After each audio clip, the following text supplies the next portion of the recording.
What is going on, YouTube? It is your boy Big Play Slay here, coming back with another video. And in today's video, we'll be going over the Cleveland Cavaliers and why I think this team could legitimately be a contender for the next decade plus.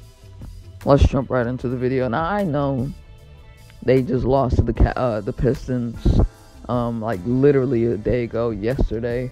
But I think this team will legitimately be a super team. Well, not super team, but just a damn good team for the next couple of years. Let's just start off with DG. Darius Garland, has averaged 20.3 points this year. He didn't play yesterday against the Pistons. He is a really good three-point shooter. A very efficient player. 3.3 rebounds per game. 8 assists per game. Steals 1.2. Blocks 0.1. He's averaged 34.6 minutes this season. One of the most underrated guards in the NBA. He could win Most Improved Player of the Year this year. For the season that he's having. One of the fastest point guards on the transition. And just the fact that he can just like make a lot happen for the offense. And it really does help JB Bickerstaff, because his offense is really nothing without Darius Garland.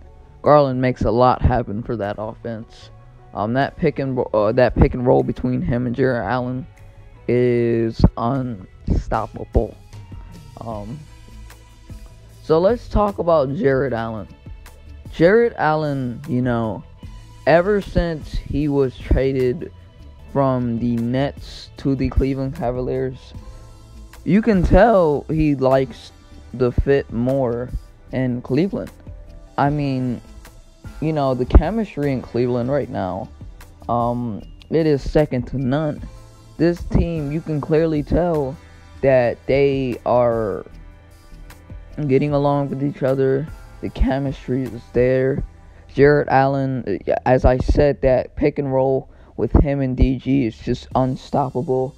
For how fast Darius Garland is, and then that dynamite elite attack that comes with Jarrett Allen, one of the best defenders in the game, one of the best defensive bigs in the league. He's been averaging 16.1 points this year, 66.4 from the field, 10.0 from the three-point land.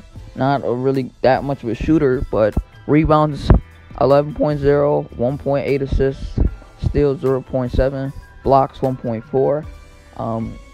You cannot allow anything in the paint, or you're gonna see Jarrett Allen.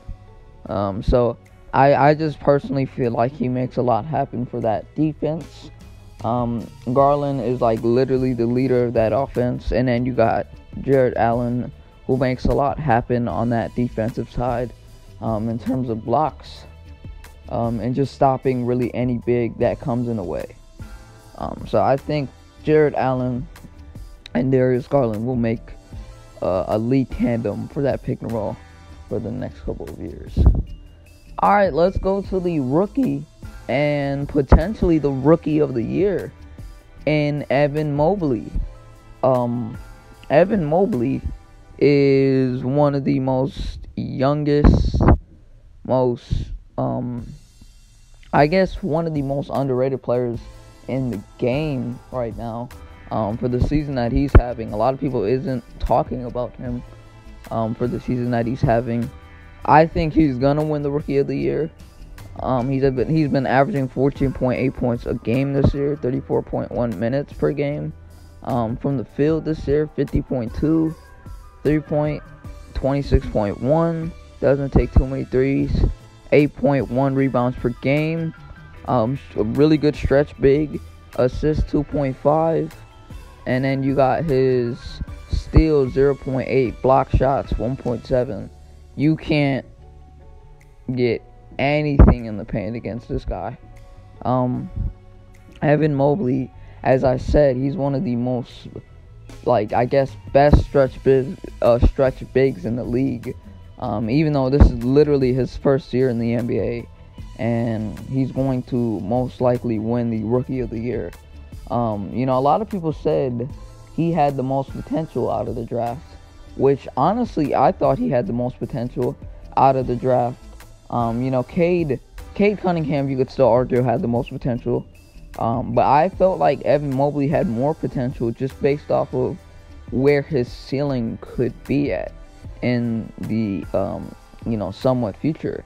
And, you know, I just like the fact that he has players he can feed off of, like Jarrett Allen, Darius Garland, and then now they add Karis Levert to the tandem, which makes it a lot, you know, easier for them. And I think Evan Mobley will be another big reason to why this team will be a big contender in the East. Now let's go to Karis Levert.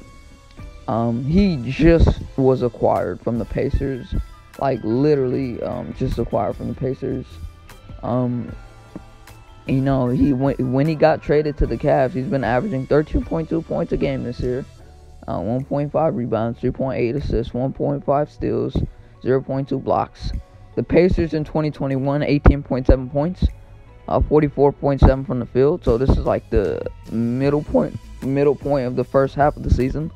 32.3 from the field.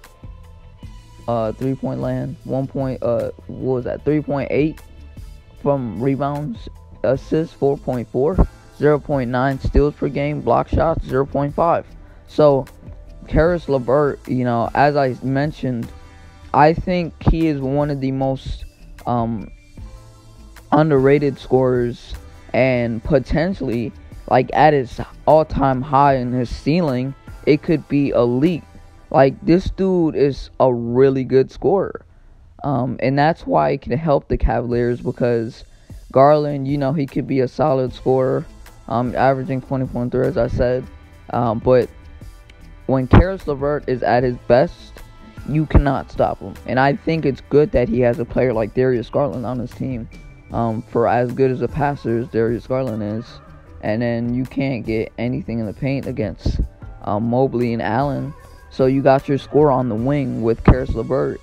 And whenever they need something clutch, you got a guy like Karis Levert to make something happen. So that's why I think Karis Levert was a good trade for the Cleveland Cavaliers when they acquired him. So I'm kind of happy that they acquired him, because he fits what they're trying to do. So now let's go to the head coach of the Cleveland Cavaliers, J.B. Bickerstaff. J.B. Bickerstaff has led the Cleveland Cavaliers to a 35-24 record this year. You know, obviously they lost to the Pistons yesterday without Darius Garland and Caris Levert. I gotta point that out. But when they hired J.B. Bickerstaff, we didn't know what to expect. The Cavs fans didn't know what to expect. And just an NBA fan like me, I am a Lakers fan, but an NBA fan like me would think, okay, they hired J.B. Bickerstaff. What are they gonna get out of him? And how is he gonna, you know, make like stuff happen with what he has over there in Cleveland? And he's led them to a solid record this year. So I think he could get a nod for head coach of the year this year. So that's my opinions and thoughts on the Cavs and why this team could be a dark horse contender in the next couple of years. I'm going to end this video off right here. Y'all have a good and safe, blessed day. Your boy is out. Peace.